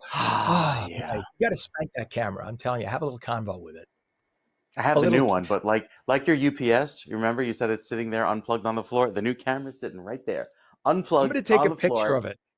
I'm going to take a picture and send it to you during your report. It's literally right. It's 10 feet from where I'm sitting right now, still unplugged. It's a great camera. I haven't had a chance. Haven't had a chance to do it. You know, you I want to gotta take. go make tomato salad. What do you want from me? That's it. The tomatoes are wilting in the heat. Got to keep them Exactly. Yes, they watered. are. That's Yes, it, they man. are. Priorities, right? Priorities, and got to keep the basil happy as well. I don't want the basil giving me the finger like it gave you the, Nope. yelling at you with all of the heat. So we gotta. It's all about the priorities today, and staying cool should be a priority, especially with it's actually the overheat sensor that triggers the camera off after a half hour. So yeah, trying to stay cool, whether you're out and about today or even in the car. You notice, it's the heat that's so bad, the humidity that's so oppressive. You even press the car accelerator and the air conditioning power goes down a little bit because that's just how darn humid it is today. And it will be. Even at the beaches, you'll find yourself dealing with the heat. Rare to see that 95-degree heat at the beaches, same temperature inland away from the parkway. And not much of a sea breeze today. We're already at 90 degrees. Feels like 90 over in Newark, feels like 90 in Toms River at this hour, and feels like 91 in Cape. Man, that is a hot start to the day at 8:19. So it'll feel quite warm. And that, of course, translates to the potential for some heavy rainfall, especially as those storms come in later on this afternoon. Could see 1 to 2 inches of rain. With that, the storms are lined up off to our west, and they're pretty much hovering along the front, which as it moves closer toward us, gets going and could give us the potential for some strong gusty winds with those downpours later today. Until then, UV index is at a 10, which is very high, so enjoy the sunshine until that point safely, of course, because it is quite hot in the sun. Remember, air temperature measured in the shade, and when you factor in the humidity or the dew point, temperatures feel much warmer with that heat index and the dew point or the temperature where the air is saturated well into the 70s. 75 or greater is tropical, and we're pretty much there. Even right through Thursday, we don't see that humidity drop a little bit until the weekend. The forecast shows all of the storms developing along the front after 3 and 4 o'clock today. Keep an eye to the sky because some of these downpours could be quite heavy and last for several hours. That's why the flooding potential is certainly there going into this evening, just due to the slow speed of the storms. They don't move very quickly, and so dumping heavy amounts of rainfall on the same area could promote some flooding. The rain is more spread out throughout the day on Thursday. I think that's generally going to be our kind of rainy day forecast, but by Friday into Saturday, we start to see it clear out. Very pleasant weather arrives for the end of the weekend, and even going into Monday and Tuesday, nice and dry as well. So pretty forecast ahead into early next week, where we see things cool down just a touch to start off next week. As far as this weekend is concerned, 88 degrees on Saturday, pleasant mix of clouds and sun, looks great, and then a little bit of a chance of a storm by the end of the day. Sunday, warmer weekend, humid, not as oppressive as it has been, but I think we get a chance to get another break in here as people, I'm sure, will be flocking to the shore, down the shore, and just doing things outside because it feels great after so much heat and humidity. So a very pleasant feel as the air conditioner just keeps kicking on with all of this heat and humidity, Ken. Well, Mike here, and I'm with you. And my AC has been yelling at me all night, by the way. That's a whole other story. But then again, I hear voices in my head. I sent you the picture, Mike. That's Okay. the UPS backup. That's been sitting on my floor for 4 months. There's dust, and I do dust it once a month or so, and it's funny because my husband said to me, "You're dusting it. Why don't you just plug it in and then plug everything into it?" I'm like, "Because then I got to reroute all the cables. That'll take me Yeah, like 10 right, minutes. right. I don't want to do that. Everything's nice and neat. I got everything tucked into the studio, everything above the Yeah. drop ceiling, nice and neat. Who wants to do all Mm. that? That'll take me like 10 minutes." Okay, and then we'll have a blackout. I won't have a backup system. All right, right, All right. Yeah. right. It is what it is. Thank you, Mike. We'll check back in a little bit with you. Thank you. 74 degrees our is our temperature. We have 80, yes, 81% humidity. It is thick and humid, as Mike was saying. In terms of traffic, we have a crash on the New Jersey Turnpike Outer Roadway northbound north of interchange 12 by Carteret. The right shoulder has been blocked for much of the morning. That disabled vehicle on I-80 we had been reporting on has just been cleared away. So I-80 through Wharton, that area is now moving. But we do have a disabled vehicle on I-80 just before where we were talking about. It's by exit 30. So eastbound I-80 at exit 30 by Howard Boulevard in Roxbury Township, the right lane is closed. what happens in that area that you get as you head east, you get that bright sun, and a lot of people get blinded and they don't pay attention, or they can't see as well. Somebody cuts them off, they get into an accident, and that's what happens. So we also have a roving repair situation on Route 130, both directions from south of Hollywood Avenue in Carneys Point Township to 295 in Logan Township, all lanes closed and being detoured. And we have delays on 287 northbound from north of exit 7 in Piscataway Township. And that goes on. Of course, it just switched on me. All right, north of exit 7, Piscataway Township to Easton Avenue in Franklin Township. All lanes are open, but you have delays going through that area. Let's take a look, if we can, to the upper and lower level approach to the GWB. Things are moving pretty well right now. Now it's only about a 20-minute crossover time max into Manhattan, both upper and lower levels. The upper level on the right still moving better than the lower, but not so bad. The lower, of course, incorporates local entry points. That's probably why, whereas you don't get that with the upper. And the Lincoln Tunnel has 20 minutes across. The Holland is only 10 to 15. That is the best bet of the three. 8:24 is our time. A New Jersey Coast Guard rescue swimmer, Petty Officer Scott Ruskin, is being hailed as a hero after saving 165 people during catastrophic flash flooding in central Texas. The 26-year-old on his first mission served as the sole triage coordinator at Camp Mystic, evacuating nearly 200 campers. He saved 200 humans. Imagine that. Homeland Security Secretary Kristi Noem praised his bravery, calling him an American hero. Search and rescue efforts continue as that region continues to mourn. And that Texas flooding was caused by the remnants of Tropical Storm Barry as it sat over the region in which the Guadalupe River flows. The river burst its banks in just 4 minutes as the storm dumped nearly 2 feet of rain onto that area in literally minutes. Can you even imagine? Mike was talking about this earlier, how there's a number, I guess he said IWAP, I believe he said it was called, this number where they know approximately how many inches of rain there are in the atmosphere that could fall. 2 inches, 3 inches, that's a lot. These people got 1.5 feet, 2 feet, forcing a total of 26 feet of water to hit that river, and the river only had a 20-foot bank capacity. So that river then was 6 feet above capacity. So I'm 6'3". It would come up to here, and the flow of water, 30 miles an hour, there's no way, even if you're holding onto a tree, that you could survive that. So that's exactly what happened. Flash flooding that came in minutes. They didn't stand a chance, except the Weather Service warned that there could be flash flooding, warned 2 hours in advance. And a lot of people just thought, I'm okay, I'll stay inside. If you're in a flash flood area, and that area is known as Flash Flood Alley, and you get a warning like that from the National Weather Service, someone like meteorologist Mike Favetta, you've got to listen. We have flood-prone zones in New Jersey. If your meteorologist tells you could have flash flooding, pay attention. Know and have a plan just in case. 8:26 over the July 4th weekend, NORAD fighter jets intercepted 11 civilian aircraft violating temporary flight restrictions over Bedminster, where President Trump was staying. On Sunday, 3 planes had to be escorted out of the restricted airspace, including one at 10:30 in the morning and 2 later in the day. NORAD used maneuvers like what's called a headbutt to guide offending aircraft safely out of the no-fly zone. That's when the head of the military jet comes in the front and pretends to go into, like it's about to fly into the other plane, and then pulls away. It's just to get your attention if you're on a different frequency. Pilots are urged to review airspace restrictions in New Jersey to avoid dangerous encounters like that. So if you fly through the Bedminster area, know that the president could be there at any time. Pay attention to your charts. A shooting in Philadelphia's Grays Ferry section early yesterday left 3 young men ages 19, 23, and 24 dead. Look at this video. This is terrifying. 10 others were hurt, including a 15-year-old girl and 2 17-year-old boys. Doorbell cam video, which you see, caught several people firing guns on South Edding Street. Police responded to nearby calls. As they were doing so, they found a dozen victims ages 15 to 24. Kids playing with guns, involved in gangs, no parental supervision. And this is what happens. Look, where are the parents? Who's in charge here? 1 suspect is in custody.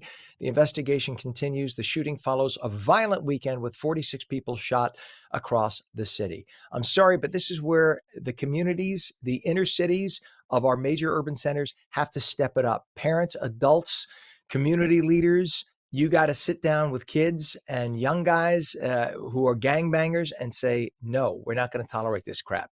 Take the guns away. Stop this nonsense. This is not a game. People die, as we now know. 3 young people are dead because of that stupidity and that mindset of thuggery and gangbanging. It's got to stop. 8:28 Saturday morning, Wildwood police responded to gunshots near Cedar and Atlantic Avenues. A male suspect ran, dumping a 9mm handgun on the boardwalk. Nobody got hurt in that case. After a search by police, a 17-year-old from Pennsauken was arrested and charged with aggravated assault and weapons offenses. A devastating house fire in Pennsauken claimed the lives of a young man and woman on July 4th. The blaze broke out about 11:30 at night. You see the picture there, and it happened on 48th Street, quickly engulfing that home. Neighbors had just finished watching fireworks. They were shocked to see what happened, not knowing if fireworks had anything to do with that. They're investigating still, but it could very well have been, because people without experience shoot those fireworks in the wrong direction. They come down still burning, and then you get an old roof that's dry, and then that's what could happen. The victims had just moved to the neighborhood. They were found dead on the 2nd floor. A man from the 1st floor was able to escape. Fire officials are now investigating. The New Jersey Attorney General's office investigating the death of a male moped rider in Perth Amboy on July 6th. The incident happened as a Perth Amboy police lieutenant was trying to stop 3 scooter riders. 2 took off. 1 originally stopped, then tried to get away at an extremely high rate of speed. The lieutenant followed him to the town border, and then once they got to Woodbridge Township, the scooter rider continued. The cop stopped. Shortly after, the rider ended up crashing on his own on State Street, was pronounced dead at the scene. Former U.S. Senator Robert Menendez has been transferred to a minimum security federal prison in Allenwood, Pennsylvania, to serve his 11-year sentence for bribery and acting as a foreign agent for Egypt. The 71-year-old arrived at LSCI Allenwood on July 1st after initially being assigned to FCI Schuylkill. Menendez was convicted of accepting gold bars, a luxury car, and cash, but is appealing his conviction. His wife, Nadine Menendez, faces sentencing in September. Their son, of course, is Congressman Menendez from New Jersey. 8:30, 2 25-year-old men from Trenton were charged in a drive-by shooting last month in which 1 man was killed, 3 others hurt. The incident happened in Trenton. Police say Trevon Manning and Jameer Laws are both charged with murder, attempted murder, aggravated assault, and firearm charges for the shooting that happened on June 26th on Passaic Street. They were arrested July 4th, and officials say 24-year-old Karan Hunter died in that shooting. And are you a fan of Major League Soccer? Now's your chance to score big tickets to some big games at MetLife Stadium. Due to lack of demand, FIFA has slashed standard admission prices for its upcoming Club World Cup semifinal match. Standard admission pricing for tonight's match between Chelsea and Fluminense was reduced to $13 from an original price of $473, a $460 cut in price. This is the organization's latest attempt to increase attendance at their venues. It is 74 degrees, at 8:31. The phone lines are open at 888-658-0234. Meteorologist Mike Favetta says partly cloudy this morning, scattered showers and thunderstorms this afternoon, some with strong damaging winds, highs in the low to mid 90s. The full Garden State forecast in a moment. You're watching ONNJ Mornings, and we'll be right back.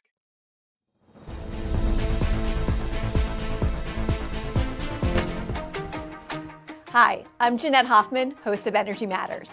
Join me every night at 6 p.m. where we're discussing energy affordability, challenges, and solutions with stakeholders and elected officials. Join me weekdays at 6 p.m. on Energy Matters on ONNJ.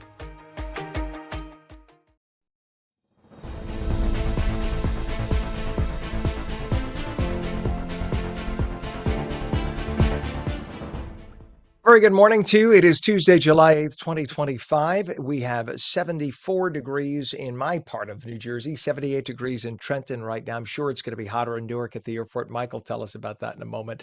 Our time is 8:32, and welcome back to ONNJ Mornings. Partly cloudy this morning, scattered showers and thunderstorms this afternoon. Some could have strong damaging winds. Highs low to mid 90s, and we have, I guess, is it a heat advisory in effect, meteorologist Mike Favetta with the detailed Garden State forecast? It is a heat advisory. Yes. Good morning, Ken. And like you mentioned, that temperature in Newark expected to skyrocket to feel like it's above 100 at times this afternoon, which is why the heat advisory remains up. through the end of the day. I think it'll expire as soon as those storms come through later on this afternoon. Could provide some flooding possible where those storms are heaviest, and of course with those bombs of rain that fall, severe winds as those storms and the rainfall kind of spreads out when that heavy rain hits the ground. So with our gusty winds today, we start off very sunny, very clear. It's hot, and with temperatures expected even in southern New Jersey at the beaches, which is rare, to climb into the low 90s. It's going to feel hot even along the waterfront. 96 for you, a little further inland west of the Parkway, even further back toward Glassboro and Camden, in the mid to upper 90s as well. So our heat index, there it is, 100 in Newark by 3 o'clock this afternoon, staying hot through this evening, still feeling like the upper 80s and low 90s, even after those rains pass through. I think tomorrow won't be as hot, probably make it into the mid 90s there in southern New Jersey, mid 90s as well in the northeastern corner of the state. And then we'll start to see the temperature cool off as we head into Thursday and Friday with some rains throughout the day. It's still going to feel quite steamy though, even going into Friday and the upcoming weekend. Not as oppressive this weekend with that front finally pushing through. Won't make a record today, record set back in 93 at 105, but still to feel like it's around 100, just another round of heat and humidity this afternoon. Great day to head toward the water. Again, up until about 3 o'clock. That's when the storms are expected to arrive. So we already had our high tide for this morning coming up on low tide at the middle of the day, but a 78-degree water temperature, that feels quite pleasant. So great morning for the beaches, and then it gets really hot and humid. Just note, if you plan to head out toward the water, stay in the lifeguarded zones. The rip current risk is high today from the Monmouth beaches and south. I think Monmouth Beach up towards, say, Sandy Hook, a moderate level of rip currents, just because of the wind direction pushing in from the south and west, tends to make a larger swell along those southeastern facing beaches right there at the Toms River border. But going into this afternoon, the severe outlook is moderate. Same for you with the severe wind outlook. That's level 2 on the scale of 5. And going into this evening, as those storms develop along the front, we'll see them pretty much take hold until 8, 9 o'clock tonight. And then we get another round of storms for Thursday along another front, which gives us another round of heavy rain and gusty winds. But we'll finally see that push through, and then by the weekend, clears out nicely. So as long as that front is hovering nearby, the chance of rain and storms is pretty high. And that's going to be the case going into this afternoon and again tomorrow. Thursday, more so spread out through the entire day. So an unfavorable outdoor plan day for Thursday with those storms on and off even through the morning. Friday afternoon, last round of storms. I think Saturday looks great. A day pretty much all clear through the end of the day. And then by Sunday into Monday, could see another round of scattered afternoon thunderstorms. Not everybody sees the rain. So a good deal of sun today throughout the morning and midday at the beaches. And then the temperature cools down just a touch going into tomorrow and Thursday. But the humidity sticks around through Friday. Saturday clears out. I think the best looking day of the week, and then we'll see some rain showers potentially return by the beginning of next week into Monday. But overall, a pretty decent looking forecast, timing out wise, just in time for another good weekend. So as long as we can keep this trend going, keep the weekends nice and dry and sunny, I think it's all good here in the weather department. Very good. Hey, Mike, we mentioned Newark because of the temperature, or Newark as they pronounce it locally. That's N-E-R-K. That's the way the locals pronounce it. Just like I'm from New Rochelle in Westchester County, and locals pronounce it New Rochelle. We don't say New Rochelle. It's New Rochelle. It's just a localism. Anyway, getting back to it, because I digress all the time, we just got word that at Newark Airport, we were telling everybody 2 months ago, avoid it, avoid it, avoid it. Apparently, all the system upgrades they were going to put in have been completed. They have the new fiber lines in. Everything is done. The runway has been resurfaced. It's wide open. So if you want to book flights, they're now saying you don't have to worry about having delay problems. I just flew in and out of Newark, not once, but twice in the last 3 weeks. Knock wood, no problems. Everything was good. So you get back to Newark. Newark's a great airport. Yes. People make fun of it.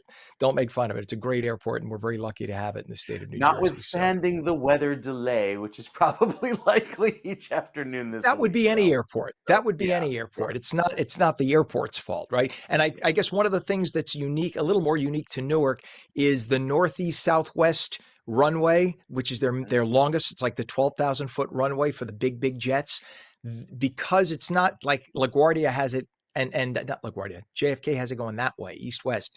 Because of that, it gets the winds off the ocean, and it's difficult to land when you get those really strong winds, as you know. So that's why they sometimes have to divert or take the short runway because of that. But living in New Jersey, it is what it is. We're still lucky to have a good international airport.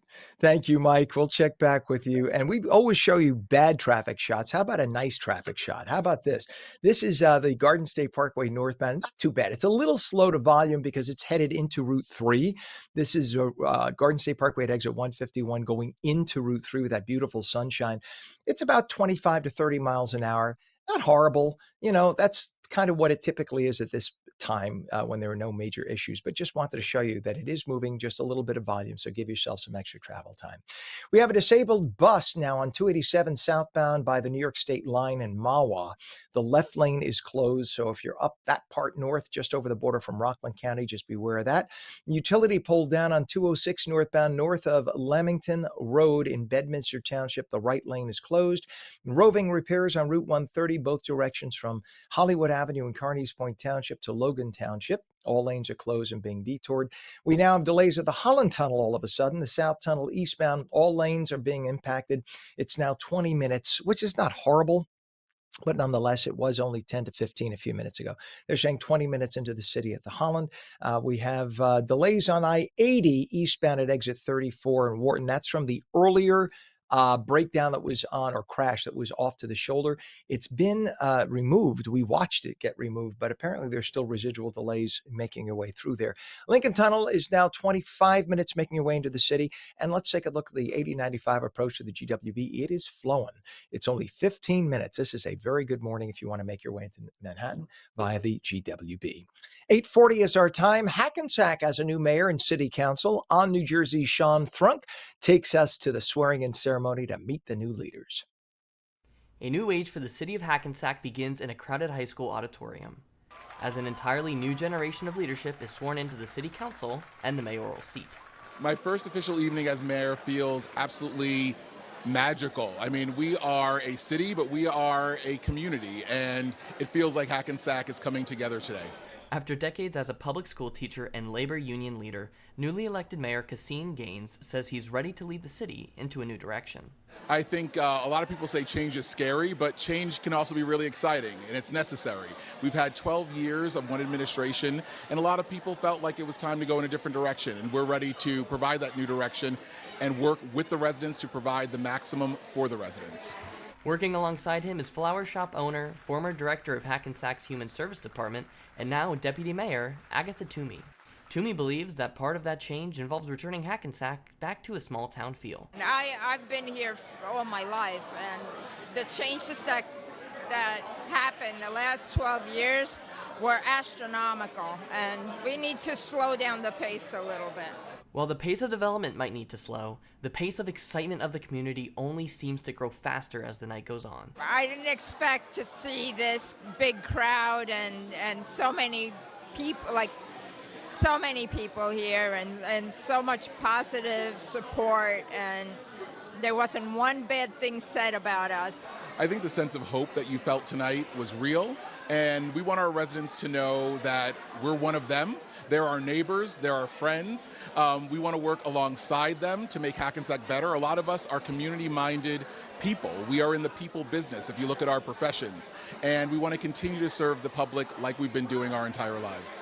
Change in the city begins right now.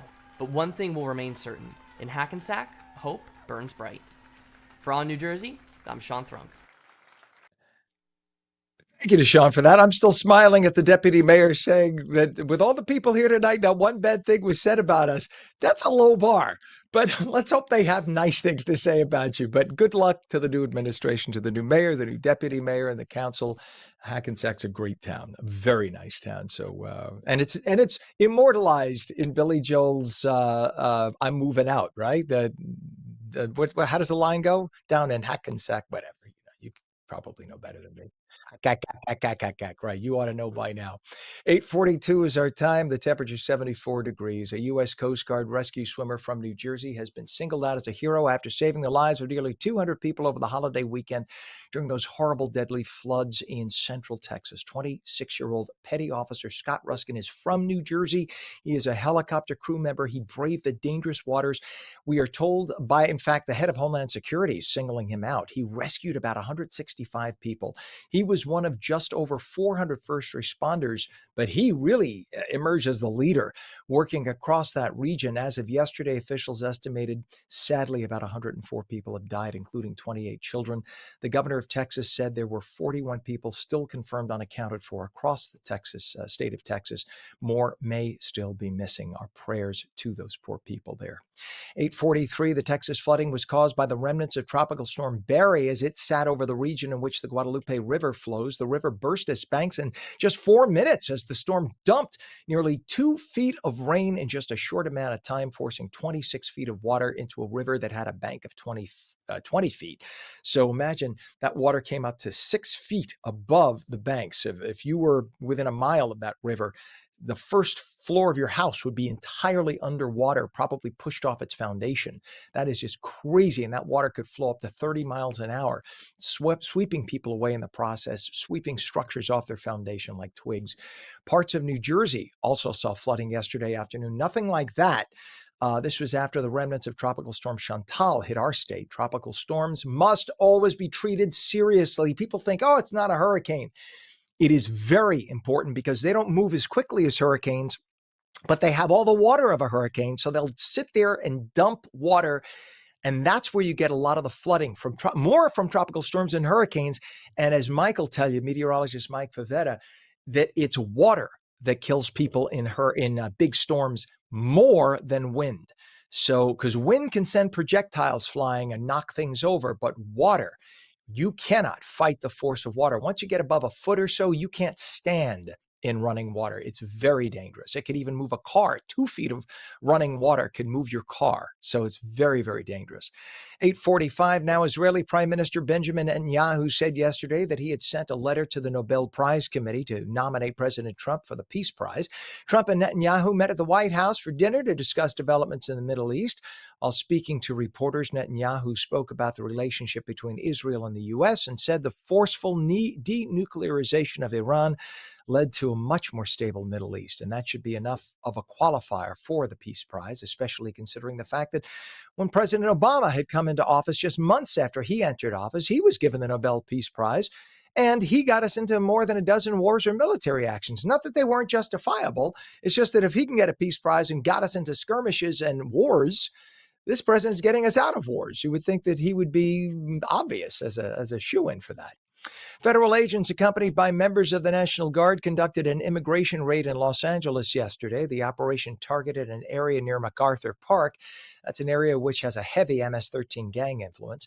Mayor Karen Bass, a vocal opponent of immigration raids, appeared at the scene and demanded to speak with ICE leadership. Even at times on video, it looked like she was blocking them, which is a violation of federal law. Funny how local California lawmakers say they won't help the feds arrest illegals and that ICE agents can just do the job themselves. And when they try to do the job themselves, now that they have the money and the extra personnel, California not only doesn't help, but they actively interfere. So they're full of baloney. They don't want to it's not that they just back off. They are actively interfering with federal agents doing their jobs. Maybe it's time for a few high profile arrests of like the mayor and the police chief. See what happens then. Staying in the Golden State, California will not ban transgender athletes from competing in K-12 school sports or change its anti-discrimination policies to exclude them, becoming the second state after Maine to defy the Trump administration over the issue.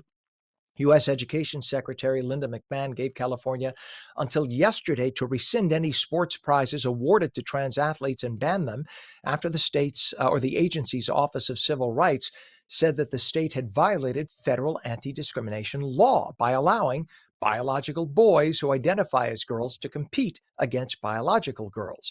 The State Department of Ed's top attorney said yesterday that it would not comply with a federal agreement requiring the state to rescind any trans inclusionary guidelines and send biological female athletes who lost to a trans opponent personalized apologies. It's now up to the federal government to go after California. It's their next move, and that could end up decided in a federal case next term by the U.S. Supreme Court. And over the July 4th weekend, NORAD fighter jets intercepted 11 civilian aircraft violating temporary flight restrictions over Bedminster, where President Trump was staying. On Sunday, 3 planes had to be escorted out of the restricted airspace, including one at 10:30 in the morning and 2 later in the day. NORAD used maneuvers like the so-called headbutt to guide offending aircraft safely out of the no-fly zone. Pilots are urged to review airspace restrictions before they take off to avoid dangerous encounters. And a shooting. Take a look at this video. A shooting in Philadelphia's Grays Ferry section early yesterday left 3 young men, 19, 23, and 24, dead, and 10 others hurt, including a 15-year-old girl and 2 17-year-old boys. Doorbell cam video caught several people firing guns on South Etting Street. Police responding to nearby calls found a dozen victims, ages 15 to 24. Where are the parents? One suspect is in custody as the investigation continues. The shooting follows a violent weekend with 46 people shot across the city of brotherly love. And Saturday morning, Wildwood police responded to gunshots near Cedar and Atlantic Avenues. A male suspect ran, dumping a 9mm handgun on the boardwalk. Nobody was hurt. After a search by police, a 17-year-old from Pennsauken was arrested and charged with aggravated assault and weapons possession.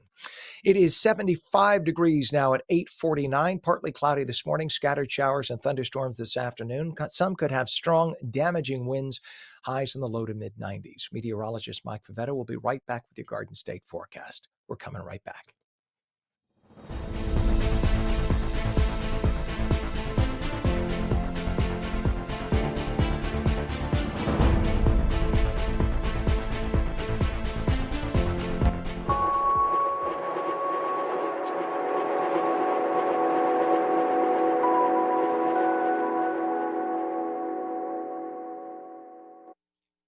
Welcome back to ONNJ Jersey Mornings. I'm Ken Rosato. 8:49, partly cloudy this morning, scattered showers and thunderstorms this afternoon. Some could have strong damaging winds with highs in the low to mid-90s. It's a heat advisory in effect, and you'll hear why. Meteorologist Mike Favetta explains with a full Garden State forecast. Last time this morning, Ken. Mike, good morning. Yeah, another round of heat and humidity today with those winds coming in from the south, just pulling in all of that moisture, allowing temperatures of 95 or greater from Newark and Jersey City to feel even hotter. The heat index probably approaching 100 today. North and western counties only reaching 90 in Sussex, so no heat advisory for you in Sussex County, but the other 20 counties of New Jersey have all of the heat to deal with today. With the air quality advisory okay at the moment, it worsens through the afternoon. And you can see here with that number above 100, it tends to be unhealthy there for sensitive groups. The rest of the state at that moderate level in between 50 and 100 today. So plan on to take it easy, especially notwithstanding, obviously, the heat and the sunshine, the air quality, not so great through this afternoon. The good news is that for the rest of the month of July, at least through the middle of the month, we have higher than average temperatures expected. And so it'll feel more like summer should, even going into the next few weeks in terms of rainfall, slightly above average chances of precipitation. As far as the rainfall today, most of it comes through after 3 o'clock. And with that, we get the downpours, the gusty winds, potential for some severe weather with the straight line winds. Tomorrow, another opportunity for afternoon storms, but Thursday is more general thunderstorms on and off throughout the entire day. So the rainiest day of the week, I'd say, is on Thursday. Good news is the sunniest day of the week should be on Saturday, with highs climbing to 88 and keeping it clear through the afternoon. Yes, it's still going to be humid and warm, just won't be as oppressive here in New Jersey. Great day for the beaches. As far as, again, today, tomorrow, Thursday, you're fine at the beaches down the shore each morning, but once we get to the early afternoon, I think that spells the potential for some storms. Thursday has rain pretty much on and off throughout the entire day. Friday, a day much like today or tomorrow, morning sun, afternoon storms, but Saturday stays clear. Sunday looks great at the beaches as well, and even through Monday looks to be quite nice. So a pretty impressive forecast for the weekends, as long as we can keep these showers sandwiched in between the weekends and just during the weekdays. I think it's all good, and keep our New Jersey viewers very happy with information like that. Yes. I listen, I put in a call to Mother Nature. I said, hey, Ma, do me a favor. Mike is asking for like the storms to be during the week. And she said, what's you? I didn't realize she was Calabrese. I'm Oh, just okay, saying. right. Because if it's Barres, forget it. I can't understand a word of that. No, me neither. Me neither. There's a guy. I'll send you the link. There's a guy on the YouTube who puts out phrases in national Italian and then in all the dialects, and it's hysterical to hear the same thing done with a Sicilian dialect and a Calabrese and yeah, when it gets to Barres, forget it. It says, "Mama, Nope, I can't understand a nothing, word. It's nothing. hilarious. I love it. Italy used to be 23 separate countries, right? It was all little principalities and municipalities before it was unified. So these people all had their own languages before they all became one. A lot of people don't realize. All right, Mike, one language that we have is English, and I know it's time to move on. I'm getting yelled at by Pam. I'll see you in the morning, my friend. Thank you very See you much. tomorrow. Stay cool. You bet.